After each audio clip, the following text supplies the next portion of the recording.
Hello students, good morning. हम लोग भौतिक विज्ञान में चुंबकीय द्विध्रुव के कारण चुंबकीय क्षेत्र की तीव्रता पिछले वीडियो में देखे थे कि अगर चुंबकीय द्विध्रुव है तो इस चुंबकीय द्विध्रुव के इस अक्षीय और निरक्षीय स्थिति में चुंबकीय क्षेत्र की तीव्रता कितनी होती है, इसका मान हम लोग निकाले थे। इसमें B का जो मान है μ0/4π × 2m/r³ और यहाँ पे जो इतना ही निकला था कि यहाँ पे B का मान निकला था μ0/4π × m/r³। इसके बाद से पढ़ा गया था चुंबकीय द्विध्रुव। चुंबकीय द्विध्रुव क्या होते हैं, तो उसमें समझाया गया था कि प्रत्येक चुंबक में दो ध्रुव होते हैं, उत्तरी ध्रुव और दक्षिणी ध्रुव, और ये दोनों ध्रुव मिलकर एक चुंबकीय द्विध्रुव की रचना करते हैं। तो चुंबकीय द्विध्रुव की जो रचना होती है वह किसी भी चुंबक के कारण उत्पन्न हो सकती है या उत्पन्न होती है। तो किसी भी चुंबक का चुंबकीय द्विध्रुव, तो चुंबक में तो पूरी स्थिति क्लियर है। अब कल्पना करिए कि हम लोगों के पास एक परमाणु है और परमाणु के नाभिक के बाहर जो है इलेक्ट्रॉन जो है चक्कर लगाते हैं। अब इन इलेक्ट्रॉनों के इस नाभिक के बाहर द्वितीय पथ पे घूमने के कारण, इस इलेक्ट्रॉनों के चलने के कारण जो है वैद्युत धारा उत्पन्न होती है। अब वैद्युत धारा के कारण जो है चुंबकीय प्रभाव उत्पन्न होता है।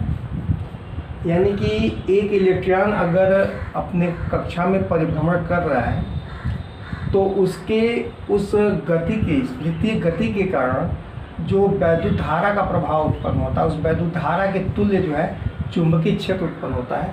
और चुंबकीय क्षेत्र के कारण जो है ये इलेक्ट्रॉन जो है एक द्विध्रुव की रचना करता है। अब एक इलेक्ट्रॉन r त्रिज्या के किसी वृत्तीय कक्षा में नाभिक के चारों चक्कर लगा रहा है, तो इस इलेक्ट्रॉन के नाभिक के चारों चक्कर लगाने के कारण कितना चुंबकीय द्विध्रुव आघूर्ण उत्पन्न होगा, उसकी गणना के लिए अगर हम लोग बात करें तो इसमें हम लोगों को चुंबकीय द्विध्रुव आघूर्ण के लिए हम लोगों के पास जो सूत्र निकला था, चुंबकीय द्विध्रुव आघूर्ण M=NIA, ये मूल फार्मूला मिला था जो कि हम लोग वैद्युत द्विध्रुव से तुलना करके प्राप्त किए थे। तो इसमें अगर हम लोगों को इस इलेक्ट्रॉन के इस परिभ्रमण के कारण उत्पन्न धारा का मान प्राप्त हो जाए, वृत्तीय कक्षा की त्रिज्या ज्ञात हो जाए, तो हम लोग इस इलेक्ट्रॉन का, परमाणु के भीतर परिक्रमण करने वाले इस इलेक्ट्रॉन का चुंबकीय द्विध्रुव आघूर्ण की गणना कर सकते हैं। अब इस इलेक्ट्रॉन के इस कक्षा में घूमने के कारण कुल धारा कितनी उत्पन्न होगी, तो धारा के लिए सीधा फंडा है I=E/T, जहाँ ये T जो है इलेक्ट्रॉन का परिभ्रमण काल है, परिभ्रमण काल या परिभ्रमण टाइम है कि एक चक्कर लगाने में कितना समय ये इलेक्ट्रॉन लेता है, वह है इस इलेक्ट्रॉन का परिभ्रमण काल, time of period of rotation in orbital motion. इसके बाद T क्या है, तो इलेक्ट्रॉन का अगर यहाँ पे रेखीय वेग भी है और इस परिभ्रमण कक्षा की त्रिज्या स्मॉल r है, तो इस T का मान कितना होगा। इस T का मान जो है, मान मतलब T मतलब समय, समय बराबर वही दूरी बटे चाल। दूरी कितना, तो पूरे एक चक्कर लगाने में कितनी दूरी चलेगा इलेक्ट्रॉन, तो 2πr, और चाल कितना v, तो 2πr/v। इस मान को उठा के यहाँ रख दें तो धारा के रूप में हम लोग को मिल जाएगा E/2πr/v, और यह हो जाएगा EV/2π। यही जो है कुल धारा है जो एक इलेक्ट्रॉन के इस r त्रिज्या के द्वितीय पथ पे परिभ्रमण करने के कारण उसमें धारा का प्रभाव, इलेक्ट्रॉन के परिभ्रमण का धारा के रूप में जो प्रभाव मिलेगा उसका मान जो है इतना होगा। अब चूंकि एक इलेक्ट्रॉन को लेकर हम लोग चल रहे हैं, इसलिए द्विध्रुव आघूर्ण में n की जगह पे 1 ले लिया जाएगा। I का मान निकल चुका है और इस कक्षा की त्रिज्या क्या होगी, कक्षा की त्रिज्या r है, तो कक्षा का क्षेत्रफल कितना होगा? कक्षा का क्षेत्रफल निकालने जाए हम लोग तो क्षेत्रफल का मान होगा पाई r स्क्वायर। इसलिए इस इलेक्ट्रॉन का चुंबकीय द्विध्रुव आघूर्ण कितना होगा?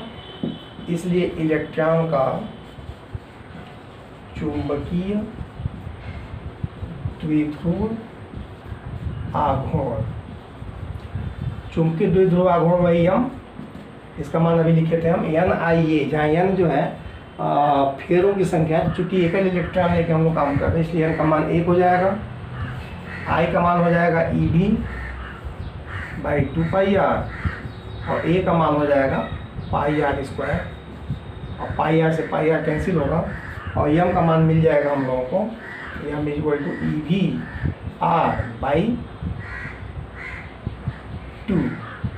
EVR/2 ये हो जाएगा इस इलेक्ट्रॉन का चुंबकीय द्विध्रुव आघूर्ण। अब इस चुंबकीय द्विध्रुव आघूर्ण की दिशा क्या होगी? तो चुंबकीय द्विध्रुव आघूर्ण की दिशा निकालने के लिए हम बताए थे कि धारा लूप देखते हैं, और धारा लूप में धारा की दिशा के आधार पे हम लोग चुंबकीय लूप की उसके लूप के कारण उत्पन्न चुंबकत्व का उत्तरी और दक्षिणी सिरा देखते हैं, और दक्षिणी और उत्तरी सिरा के कारण जो है ये उत्तर से दक्षिण की ओर जो है इसकी दिशा होती है चुंबकीय द्विध्रुव आघूर्ण की, तो इसकी दिशा जो है नीचे की ओर होगी इसमें। इसके बाद परिभ्रमण करते हुए इलेक्ट्रॉन का कोणीय संवेग निकालें। अब ये चुंबकीय द्विध्रुव आघूर्ण के पद में हम का मान निकला EVR/2। अब यहाँ पे हम लोग अगर इलेक्ट्रॉन का कोणीय संवेग निकालें, कोणीय एंगुलर मोमेंटम, कोणीय संवेग को हम J से दिखाते हैं, और J बराबर होता है I ओमेगा। कोणीय संवेग J बराबर I × ओमेगा, और I होता है जड़त्व आघूर्ण mr², I होता है mr² और ओमेगा होता है V/r। तो ये हो जाएगा J इक्वल टू हो जाएगा mVr,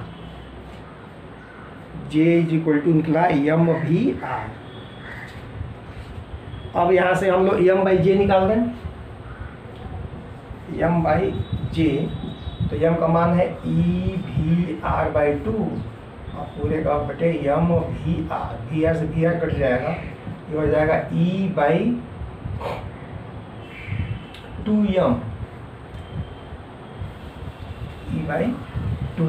m/j का मान होगा। यानी कि किसी भी इलेक्ट्रॉन के लिए इलेक्ट्रॉन का चुंबकीय द्विध्रुव आघूर्ण और इलेक्ट्रॉन का कोणीय संवेग का मान नियत होता है, और कितना होता है? तो E/2m के बराबर होता है। यहाँ पे एक छोटा सा संबंध मिल जाएगा हम लोगों को, इलेक्ट्रॉन के चुंबकीय द्विध्रुव आघूर्ण और इलेक्ट्रॉन के कोणीय संवेग के बीच में संबंध। यहाँ से सदिश रूप में भी इसको हम लोग कर सकते हैं। तो यह है परमाणु में परिक्रमण करने वाले इलेक्ट्रॉन का चुंबकीय द्विध्रुव आघूर्ण, उसका मान यहाँ पे निकला EV/r, और इस m को हम लोग यहाँ पे जाके इलेक्ट्रॉन के कोणीय संवेग से भी संबंधित किए, m/j = E/2m।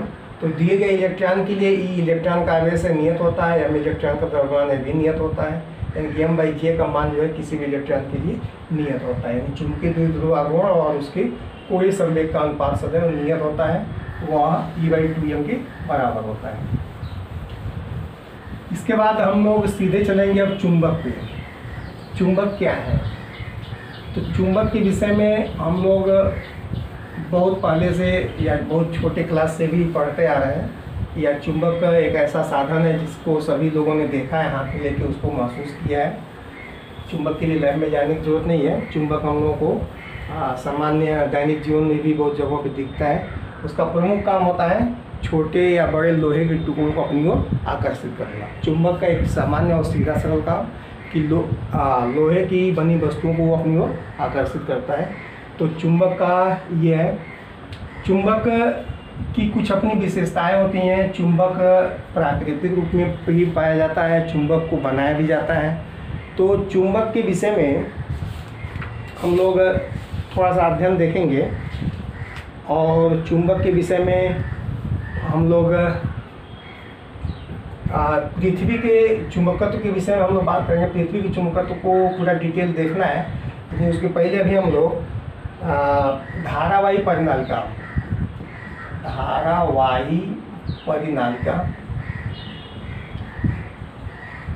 एवं दंड चुंबक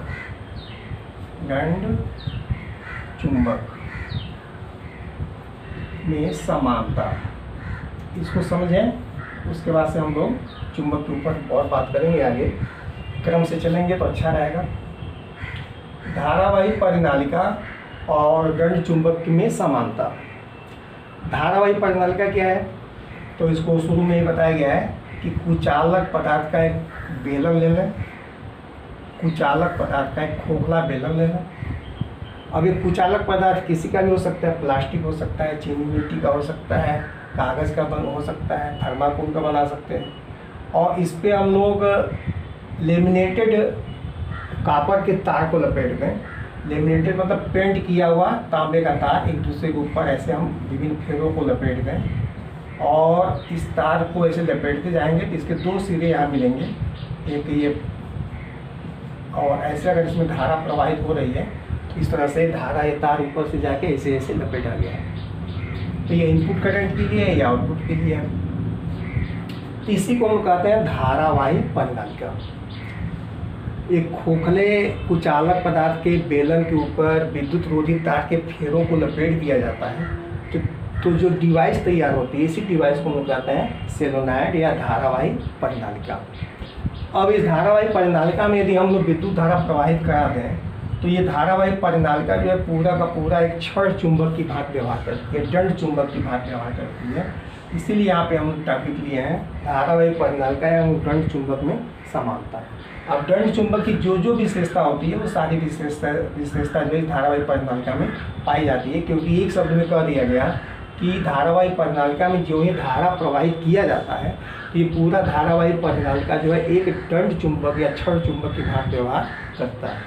अब क्षण चुंबक क्या होता है, तो क्षण चुंबक एक छोटा सा चुंबक का टुकड़ा जिसमें एक उत्तरी ध्रुव होता है, एक दक्षिणी ध्रुव होता है, इसको धागे से बांध कर लटका दें पृथ्वी के किसी भी क्षेत्र में तो ये सदैव एक निश्चित दिशा में रुकता है।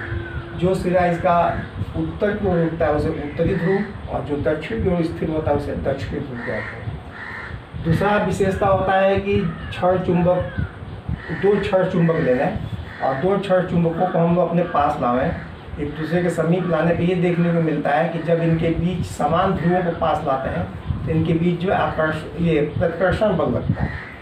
इसके विपरीत अगर हम लोग इन चुंबकों के विपरीत ध्रुवों को एक दूसरे के समीप लावें तो इनके बीच जो है आकर्षण बल लगता है। यानी कि दंड चुंबक के समान ध्रुवों में प्रतिकर्षण और विपरीत ध्रुवों में आकर्षण होता है। तो ये विशेषताएं हैं अपने दंड चुंबक की। तो ये सारी विशेषताएं जो इस धारावाही परिनालिका में भी उत्पन्न हो जाती हैं, क्योंकि धारावाही परिनालिका भी एक दंड चुंबक की भांति कार्य करता है। तो समानता में पाला नंबर हो जाएगा कि किसी भी धारावाही परिनालिका में विद्युत धारा प्रवाहित करा के इसे धागे से बांध कर लटकाने पर यह दंड चुंबक की भांति सदैव उत्तर दक्षिण की दिशा में रुकता है। किसी भी धारावाही परिनालिका में विद्युत धारा को प्रवाहित कराकर इसे पतले धागे से बांधकर लटका दिया जाए तो यह सदैव पृथ्वी के चुंबकत्व के कारण दंड चुंबक की भांति उत्तर दक्षिण की दिशा में रुकता है। जो सिरा उत्तर को रुकता है इसका उत्तरी ध्रुव, जो सिरा दक्षिण को रुकता है ये जो है परिनालिका का दक्षिणी ध्रुव कहलाता है। पहला। दूसरा, धारावाही परिनालिका में हम लोग दो परिनालिका ले रहे हैं, दो परिनालिकाओं के समान ध्रुवों को पास लावें तो उनके बीच प्रतिकर्षण और विपरीत ध्रुवों को पास लावें तो उनके बीच आकर्षण होता है। यह गोल वृत्ति जो है कि एकदम दंड चुंबक के ही समान है। फिर धारावाही परिनालिका के चारों ओर हम चुंबकीय सुई रखकर चुंबकीय बल रेखा खींचें तो दंड चुंबक की भांति ही जो है कि हमको यहाँ पर भी चुंबकीय बल रेखाएं जो है प्राप्त होती हैं। धारावाही परिनालिका ये दूसरा हो गया। तीसरा में लिख सकते हैं आप कि धारावाही परिनालिका जो है दंड चुंबक की ही भांति, दो तो इसी में लिख सकते हैं। पहला तो लिखिए आप कि ये धारा प्रवाहित कराने पर धागे से बांध के लटका देने पर ये उत्तर दक्षिण की दिशा में रुकता है। जो कि दंड चुंबक के समान ही है। दूसरा लिखेंगे कि धारावाही परिनालिका के समान ध्रुवों को पास लाने पे इनके बीच प्रतिकर्षण बल लगता है। तीसरा लिखेंगे कि धारावाही परिनालिकाओं में दो परिनालिका को लेकर उनके विपरीत ध्रुवों को पास लाने पे उनके बीच में आकर्षण बल होता है। चौथा ले सकते हैं कि धारावाही परिनालिका जो है दंड चुंबक के ही समान लोहे के छोटे टुकड़ों को अपनी ओर आकर्षित करता है, या लोहे के टुकड़ों को ही अपनी ओर खींचता है, आकर्षित करता है, जैसा कि दंड चुंबक भी ये काम करता है। तो ये जो है कुछ सामान्य विशेषताएं हैं धारावाही परिनालिका की, जो कि दंड चुंबक के ही समान है। तो धारावाही परिनालिका और दंड चुंबक में समानता के बाद हम लोग अब आगे चलेंगे अगले टॉपिक पे। अगला टॉपिक है चुंबकीय बल रेखा।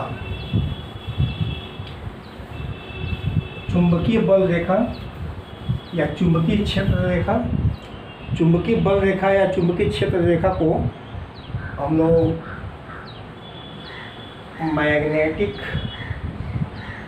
फील्ड लाइन, चुंबकीय बल रेखा।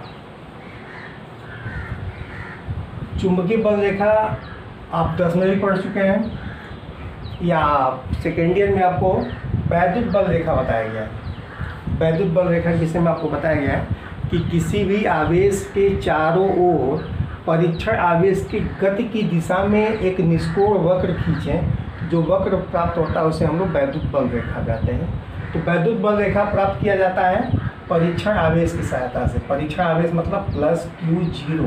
+Q0 किसी आवेश के आसपास रख देंगे, और +Q0 यानी कि परीक्षण आवेश की गति जिस प्रकार से होगी उसी प्रकार से अगर हम बल रेखा खींचते हैं तो इसी रेखा को हम लोग कहते हैं वैद्युत बल रेखा। तो वैद्युत बल रेखा वैद्युत क्षेत्र में खींचा जाता है, एकदम उसी तरह से जिस तरह से परीक्षण आवेश की सहायता से हम लोग वैद्युत क्षेत्र में वैद्युत बल रेखा खींचते हैं, वैसे ही हम लोग चुंबक और चुंबकीय सुई की सहायता से, चुंबक और चुंबकीय सुई, कंपास, चुंबकीय सुई। चुंबकीय सुई क्या होता है? चुंबकीय सुई भी एक छोटा दंड चुंबक होता है, और उस छोटे दंड चुंबक को एक विशेष संरचना में बना लेते हैं। विशेष संरचना मतलब एक नीचे आधार ले लीजिए, इस पर एक पिन टाइप ऐसे ले लीजिए, एक छोटा पतला बहुत हल्का दंड चुंबक लीजिए और उसको इस शेप में करके इसके ऊपर ऐसे लगा दीजिए, या इसको जो है ऊपर से कवर कर दीजिए। ये जो है आपका कंपास या दंड चुंबकीय सुई जो तैयार हो जाएगा। तो संकेत के रूप में हम लोग ऐसे इसको चुंबकीय सुई को बनाते हैं। इसका तीर जो है उत्तरी सिरा होता है, इसका जो टेल होता है, पूंछ होता है, वो दक्षिणी सिरा होता है। तो किसी भी चुंबक को स्थिर रख लें और इस चुंबक के समीप चुंबकीय सुई को ले जाएं। चुंबकीय सुई को ऐसे रख दें, इसके सिरे को निशान लगा लें, फिर यहाँ से चुंबकीय सुई को हटा के फिर इस तरह से यहाँ पर रखें कि इसका जो पूंछ है वह इस बिंदु की ओर हो, और हेड जहाँ जा रहा है वहाँ फिर एक निशान लगा लें। फिर ये क्रिया जो आगे करते जाएंगे तो हम लोगों को यहाँ पे जो है कि ये अलग अलग पॉइंट मिलेंगे, बिंदु मिलेंगे। अब यहाँ मिला, अब चुंबकीय सुई को यहाँ से उठा के यहाँ रखेंगे, फिर यहाँ से उठा के यहाँ इस प्रकार से रखेंगे, पूंछ इस बिंदु पे हो तो अगला बिंदु इस बिंदु पे मिलेगा, और इस तरह से हम इन सभी बिंदुओं को ऐसे निष्कोण वक्र से मिला देंगे तो ये मिल जाता है हम लोग को चुंबकीय बल रेखा। तो चुंबकीय बल रेखा की परिभाषा कैसे दिया जाएगा? तो किसी भी चुंबकीय क्षेत्र में खींचा गया हुआ निष्कोण काल्पनिक वक्र, काल्पनिक ही है क्योंकि अभी आप एक बल रेखा इसे खींच रहे हैं तो कोई दूसरा व्यक्ति चाहे तो इसके अगल बगल कोई दूसरी बल रेखा नीचे अंदर भी खींच सकता है, बाहर भी खींच सकता है। तो कोई आवश्यक नहीं है कि जो बल रेखा यहाँ खींचा गया हर बार यही हो, ये नीचे भी आ सकता है, इसके पास भी आ सकता है, बहुत दूर भी जा सकता है। तो चुंबकीय बल रेखा एक काल्पनिक वक्र है। चुंबकीय बल रेखा किसे कहेंगे? तो किसी भी चुंबकीय क्षेत्र में चुंबकीय सुई के अनुदिश, किसी चुंबकीय क्षेत्र में चुंबकीय सुई के अनुदिश खींचा गया काल्पनिक वक्र, काल्पनिक और निष्कोण वक्र, क्योंकि यहाँ पे कोण भी नहीं बनता है। तो किसी चुंबकीय क्षेत्र में चुंबकीय सुई की सहायता से खींचा गया काल्पनिक और निष्कोण वक्र को हम लोग कहते हैं चुंबकीय बल रेखा। चुंबकीय बल रेखा चुंबकीय क्षेत्र में खींचा जाता है। चुंबकीय बल रेखा चुंबकीय सुई की सहायता से खींचा जाता है। और इसकी परिभाषा एकदम सिंपल है, अपने भाषा में इसकी परिभाषा को लिख सकते हैं कि किसी चुंबक के चारों ओर खींचा गया वह निष्कोण वक्र जिसके अंदिश चुंबकीय सुई गति करती है। किसी चुंबक के चारों ओर खींचा गया वह निष्कोण वक्र जिसके अंदिश से चुंबकीय सुई गति करती है, उस काल्पनिक रेखा को हम लोग कहते हैं चुंबकीय बल रेखा। तो यहाँ पे केवल ये 2 रेखाएं नहीं होंगी, यहाँ पे इस तरह की बहुत सारी रेखाएं होंगी और ये सारी रेखाएं जो उत्तरी ध्रुव से निकल के दक्षिणी ध्रुव की ओर ऐसे जाएंगी।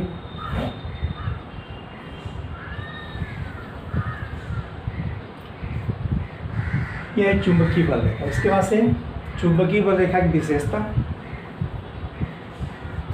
चुंबकीय बल रेखा की विशेषता।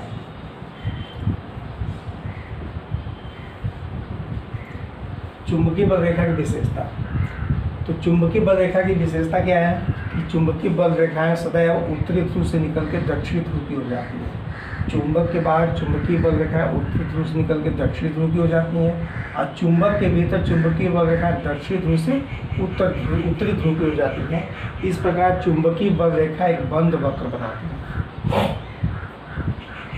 ध्यान से सुनिए, चुंबकीय बल रेखा की विशेषता, पहली विशेषता कि चुंबक के बाहर चुंबकीय बल रेखा उत्तरी ध्रुव से निकल के दक्षिणी ध्रुव की हो जाती हैं और चुंबक के भीतर दक्षिणी ध्रुव से उत्तरी ध्रुव की हो जाती हैं। इस प्रकार चुंबकीय बल रेखा जो है एक बंद वक्र बनाती हैं, पहली विशेषता। दूसरी विशेषता कि चुंबकीय बल रेखाएं जो है कभी एक दूसरे को काटती नहीं है। एक ही चुंबक के द्वारा खींचा गया जो चुंबकीय बल रेखाएं होती हैं, ये चुंबकीय बल रेखाएं बहुत सघन भी प्राप्त की जा सकती हैं या विरल भी हो सकती हैं, लेकिन सबसे बड़ी जो इसकी विशेषता होती है कि ये चुंबकीय बल रेखाएं कभी भी कहीं भी एक दूसरे को काट नहीं सकती। क्यों नहीं काट सकती?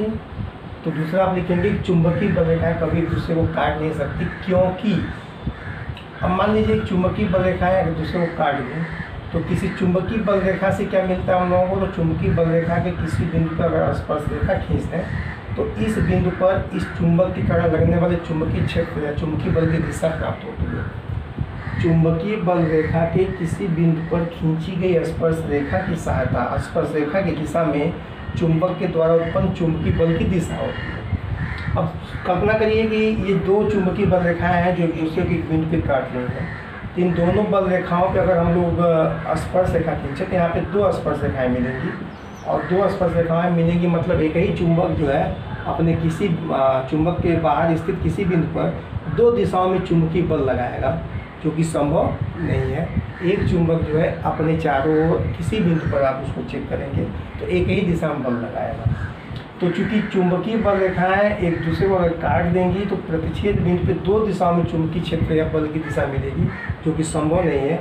इसीलिए हम लोग विशेषता में इसको बहुत अच्छे रूप में याद रखते हैं कि चुंबकीय बल रेखाएं कभी एक दूसरे को काटती नहीं है, क्योंकि प्रतिच्छेद बिंदु पर दोनों बल रेखाओं पर 2 स्पर्श रेखाएं खींची जाएंगी, जिससे कि एक ही चुंबक से 2 चुंबकीय क्षेत्र की दिशा प्राप्त होगी। यह संभव नहीं है, इसलिए चुंबकीय बल रेखाएं जो कभी एक दूसरे को काट नहीं सकते। इसको पूरा स्पष्ट करके लिखिएगा। ये अलग से प्रश्न में भी पूछ दिया जाता है कि कारण सही बताइए कि चुंबकीय बल रेखाएं जो है कभी एक दूसरे को काटती नहीं।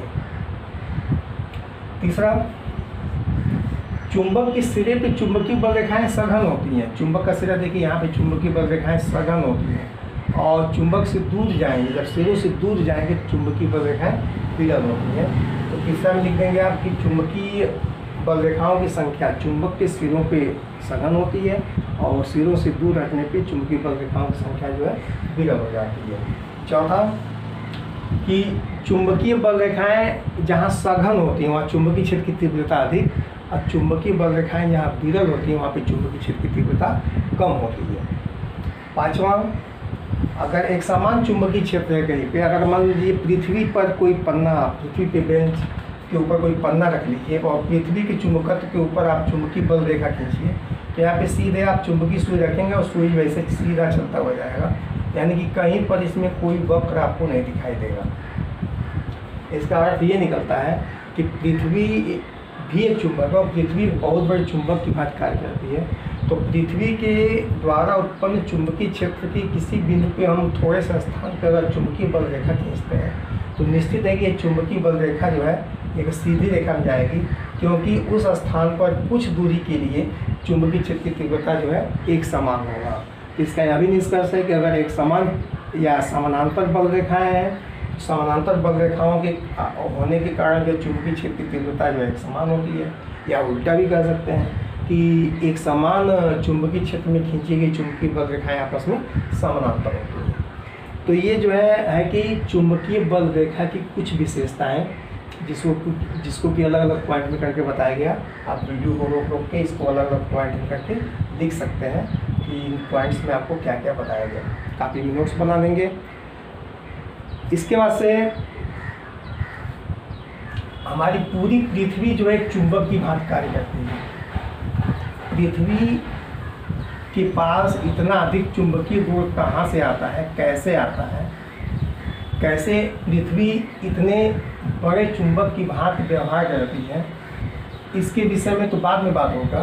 पहले बात होगा इस बिंदु पर कि पूरी पृथ्वी एक चुंबक की भांति काम करती है, कैसे। तो अगला पॉइंट हम लोगों का पृथ्वी का चुंबकीय क्षेत्र। पृथ्वी का चुंबकीय क्षेत्र मतलब पूरी पृथ्वी पूरी पृथ्वी जो है, पृथ्वी चारों ओर जो अपना एक चुंबकीय प्रभाव उत्पन्न किए हुए है और पृथ्वी के आसपास चुंबकीय क्षेत्र पाया जाता है। इसको कैसे प्रमाणित कर पाएंगे? तो जिस प्रकार से एक छोटा सा दंड चुंबक ले लें, उस पर एक आल्पिन को खूब कुछ देर तक रगड़ दें और फिर उस आल्पिन से आप दूसरे आल्पिन के पास ले जाएं, तो ये जिस आल्पिन को आप रगड़ के ले गए हैं, ये आल्पिन जो है किसी दूसरे आल्पिन को क्या करता है, आकर्षित कर लेता है। यानी कि इस आल्पिन को, पहले आल्पिन को चुंबक से रगड़ने पर इसमें चुंबकीय गुण कुछ उत्पन्न हो जाता है, जिससे कि ये दूसरे आल्पिन को अपनी ओर क्या करता है, आकर्षित करता है।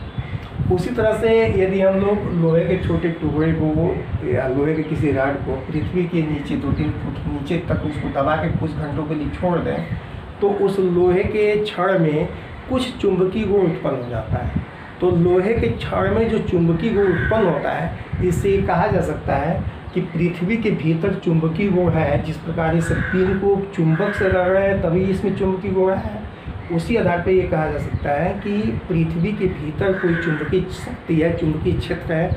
उसी चुंबकीय क्षेत्र के कारण जो है इस लोहे के टुकड़े में इस लोहे के टुकड़े में जो है कि क्या हो गया, चुंबकीय गुण उत्पन्न हो गया। ये पहला जिससे प्रमाणित होता है कि पृथ्वी के भीतर चुंबकीय गुण है।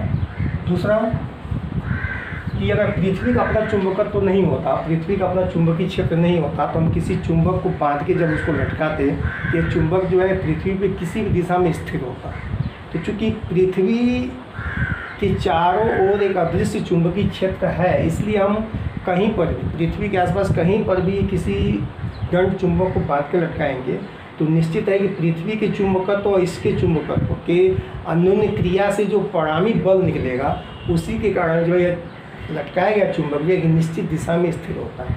तो किसी चुंबक को लटकाने पर निश्चित दिशा में स्थिर होता है। इससे भी यह सिद्ध होता है कि यह चुंबक जो है किसी अन्य चुंबकीय क्षेत्र में है, और किसके चुंबकीय क्षेत्र में है, तो हमारी पृथ्वी के चुंबकीय क्षेत्र में है।